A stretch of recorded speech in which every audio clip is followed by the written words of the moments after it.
আসসালামু আলাইকুম।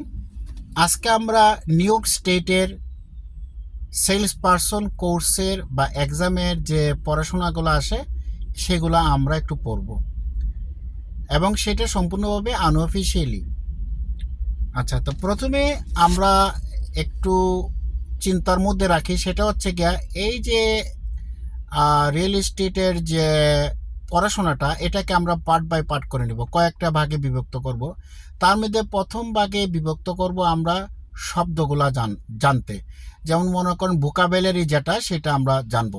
কারণ রিয়েল এস্টেটের যে ভোকাবুলারিগুলো থাকে, যে শব্দগুলো থাকে, সচরাচর অন্য কোথাও তা দেখা যায় না।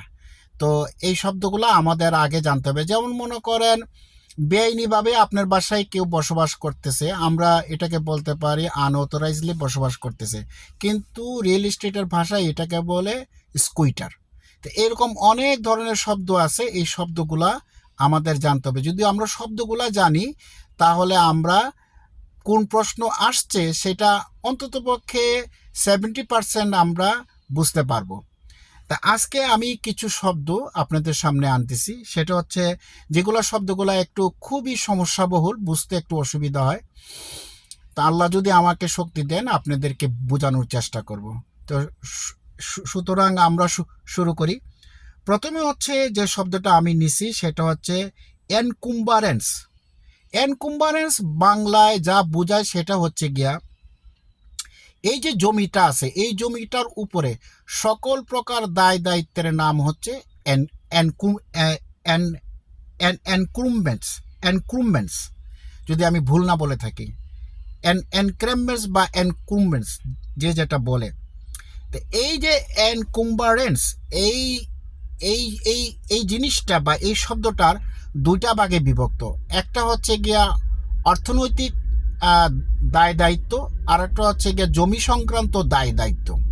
মনে রাখবেন, এটা কিন্তু মালিকের উপরে না, এটা সম্পূর্ণ জমির উপরে দায় দায়িত্বের কথাগুলো বোঝায়। তো এটার মধ্যে দুইটা পার্ট, একটা হচ্ছে অর্থনৈতিক দায় দায়িত্ব, আর একটা হচ্ছে জমির উপরে অন্যান্য দায় দায়িত্ব। অর্থনৈতিক দায় দায়িত্ব যেটা, সেটার নাম হচ্ছে লিয়েন বলে, সেটার নাম বলে লিয়েন।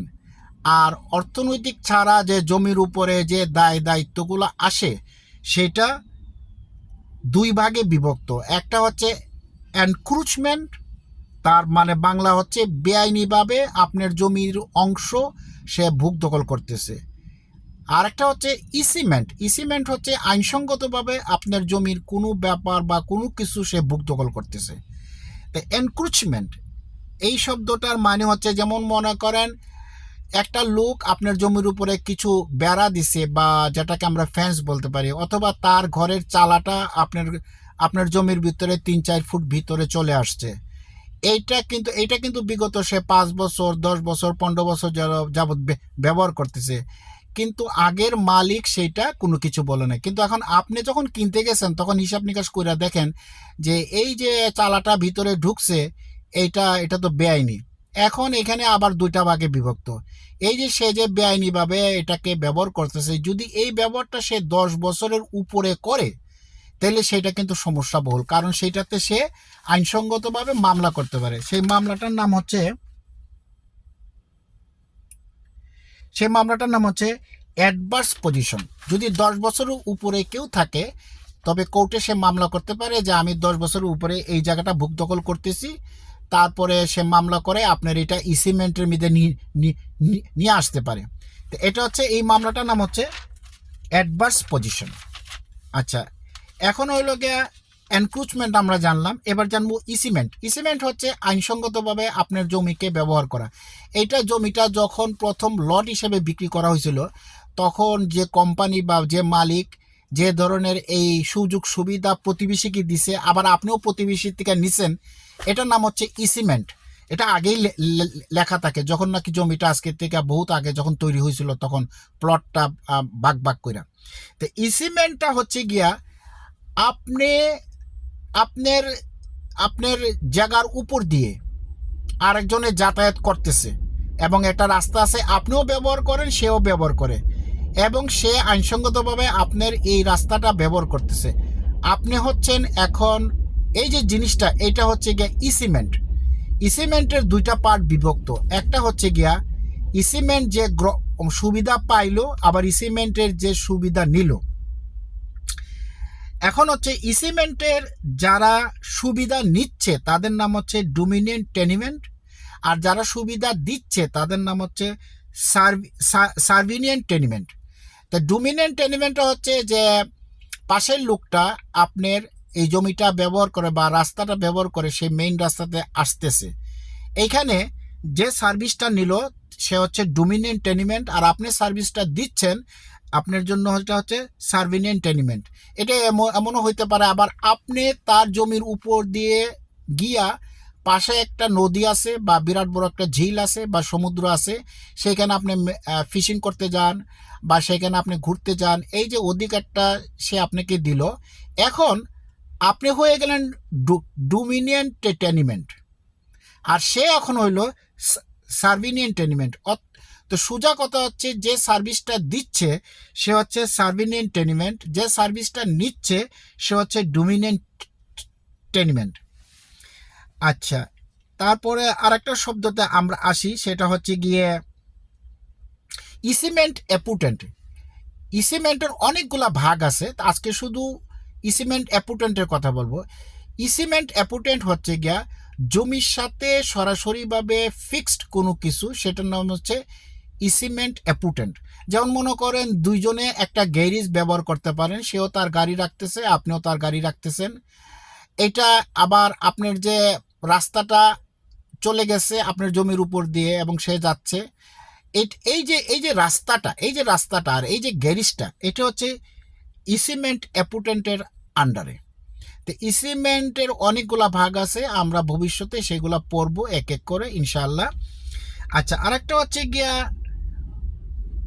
শব্দটা হচ্ছে ইমিনেন্ট ডোমেন। ইমিনেন্ট ডোমেন মানে হচ্ছে সরকার যখন মানুষের সম্পত্তি দখল করে জনসাধারণের সুবিধার্থে, তখন তো কোনো একটা আইনের উপরে তার এই সম্পত্তিটা দখল করতে হবে। এই যে দখলকৃত সম্পত্তি যে করা হয় যে আইনের বলে, সেটার নাম হচ্ছে গিয়ে ইমিনেন্ট ডোমেন। এটার আইনের মূল নামটা হচ্ছে ইমিনেন্ট ডোমেন। এই ইমিনেন্ট ডোমেনের একটা ধারা, ইমিনেন্ট ডোমেনের অনেকগুলো ধারা আছে, আমরা ওইগুলো যাচ্ছি না কারণ ওগুলো আমাদের খুব প্রয়োজন নেই। ইমিনেন্ট ডোমেনের যে একটা ধারা আছে ইচ্ছেদ। ইচ্ছেদ মানে হচ্ছে যে ধারা বলে সরকার সম্পত্তিগুলা গ্রহণ করে যদি সেই সম্পত্তির কোনো উত্তরাধিকার না থাকে। আমার ভিডিওটা বুঝতে অসুবিধা হলে বেশ কয়েকবার একটু দেখে নেন, আর আপনাদের কি কি দরকার কমেন্টে আমাকে জানাবেন, আর আমার টেলিফোন নাম্বারও আপনারা পাবেন মেন প্রোফাইলে। আচ্ছা, ঠিক আছে। এরপরে আজকে আরেকটা শব্দ আমরা জানবো, সেটা হচ্ছে গিয়া অ্যাডভার্স পজিশন। তো অ্যাডভার্স পজিশনের কথাটা আগেই বলছি। অ্যাডভার্স পজিশন হচ্ছে গিয়া আপনার জমির উপরে সে একটা মামলা করলো যে এই যে ঘরের যে চালাটা আমি দিছিলাম এটা আজকের থেকে 10 বছর আগে, কিন্তু আগের মালিক সেটা কোনো প্রতিবাদ করে না, এখন আমি কোর্টের কাছে অনুরোধ করতেছি এটা যেন আমাকে ইসিমেন্টের মাধ্যমে পার্মানেন্টলি আমাদের দুজনকে ব্যবহার করতে দেওয়া হোক। এরকম একটা কিছুর নাম হচ্ছে অ্যাডভার্স পজিশন। তবে তো সেটা নিউ ইয়র্ক স্টেটে কমপক্ষে 10 বছর হইতে হবে, 10 বছরে কম হইলে চলবে না। আরেকটা শব্দ হচ্ছে শর্ট ফেল। শর্ট ফেলের বাংলা যে অর্থটা দাঁড়ায় সেটা হচ্ছে গিয়ে কমতি হওয়া বা আপনি মিস ইউজ করছেন। যেমন মনে করেন যে বিশেষ করে ব্যবহার করা হয় লোনের ক্ষেত্রে, অর্থাৎ মর্গেজের ক্ষেত্রে। আপনি মর্গেজের টাকাটা দিছে, কিন্তু আপনি মর্গেজের যে উদ্দেশ্যে টাকাটা আনছেন মানে লিখিতভাবে, সেই কাজটা আপনি না করে অন্য কোনো জায়গায় এই মর্গেজের টাকাটা ব্যবহার করছেন, এটার নাম হচ্ছে শর্ট ফেল, কমতি বা অপব্যবহার করা। আরেকটা হচ্ছে নেট লিস্টিং আর নেট লিজ। নেট লিস্টিং আর নেট লিজ এক জিনিস না, সম্পূর্ণভাবে পৃথক। নেট লিস্টিংটা হচ্ছে তার আগে আপনি বুঝেন লিস্টিং মানে কি। লিস্টিং মানেটা হচ্ছে আপনি কোনো বাড়ি বিক্রয় করবেন বা সম্পত্তি বিক্রি করবেন কোনো কোম্পানির সাথে, রিয়েল এস্টেট কোনো কোম্পানির সাথে আপনি চুক্তিবদ্ধ হইলেন। এই যে আপনি যে চুক্তিবদ্ধ হইলেন এটার নাম হচ্ছে লিস্টিং। তো লিস্টিংয়ের আবার অনেকগুলো প্রকারভেদ আছে, সেগুলো আরেকদিন আমরা পড়ব। তো নেট লিস্টিংটা হচ্ছে গিয়া আপনি বললেন যে আমার এই বাড়িটার আমি দাম চাইতেছি $8 লক্ষ। এই $8 লক্ষ উপরে তুমি যদি বিক্রি করতে পারো, $9 লাখ $10 লাখ যদি বিক্রি করতে পারো, এগুলো সব টাকা তোমার।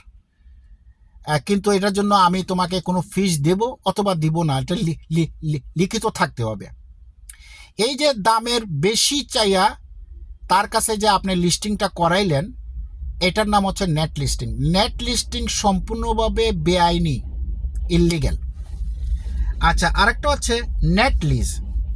নেট লিজ মানেটা হচ্ছে আপনি বাড়িটা ভাড়া নিলেন, আবার ইলেকট্রিক বিল দিবেন আপনি, আবার পানির বিল দিবেন আপনি, রাস্তার সামনে যে পাতাগুলো পড়বে সেটা পরিষ্কার আপনি করবেন। এটা হচ্ছে গিয়া নেট লিজ, মানে ভাড়া দেওয়ার সাথে অন্য অন্য কোনো কিছু দেওয়াটার মানেটা হচ্ছে সেটা হচ্ছে নেট লিজ। আর একটা হচ্ছে গ্রুস লিজ। গ্রুস লিজ হচ্ছে আপনি বাড়ির মালিককে বললেন যে তোমার যা কিছু খরচ টরচ হোক, কোনো কিছু নাই, আমি তোমাকে এত $2000 করে প্রতি মাসে দিয়ে যাব, আর বাকি সব খরচ তোমার। এটা হচ্ছে গিয়া গ্রুজ লিজ। তো নেট লিস্টিং আর গ্রুজ, নেট লিস্টিং আর নেট লিজ এক জিনিস না। আর গ্রুজ লিজ হচ্ছে গিয়া ফ্ল্যাট রেট আমরা বলতে পারি। তো আমরা আজকে কয়েকটা শব্দ জানলাম, ভবিষ্যতে আমরা আরও শব্দগুলো জানবো ইনশাআল্লাহ। তো আপনাদের কি কি প্রয়োজন পড়তে পারে, কোনটা বুঝেন নাই, আপনারা কমেন্টের মাধ্যমে জানাবেন। আর আমার ফোন উপরে আছে, ফোন নাম্বারটা প্রোফাইলে পাবেন। আমি নিজে রিয়েল এস্টেটের একজন এজেন্ট, তো সেই হিসাবে আপনারা যেটা সমস্যাবহুল মনে করেন সেটা বলবেন।